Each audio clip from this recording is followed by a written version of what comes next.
Hi there, I'm back with Silver Smoke Smokers, and today we're talking about the brisket. You know, when it comes to the brisket, and if you happen to be in a barbecue competition, if you score well on your brisket, chances are you're going to do really well in the competition. It's kind of the benchmark of how things should be done. So what exactly is a brisket? Well, the brisket is a set of muscles that runs in the chest area of the steer. But it's actually divided into two muscles. So let's have a closer look about what we're talking about.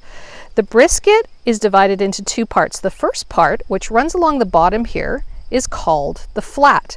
And as you can see, when we get to a certain point, we're going to have this layer of fat. Now above that layer of fat is actually another muscle called the point. And these two together form your brisket. Now when you go to buy a brisket from your butcher, he'll ask you if you want it trimmed or if you want it divided. This is completely a matter of preference. Some people like to just smoke the flat part and leave the point part completely alone.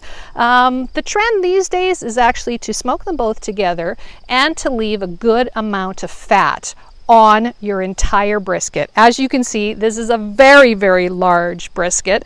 Once this is done, it's going to easily feed at least 20 people.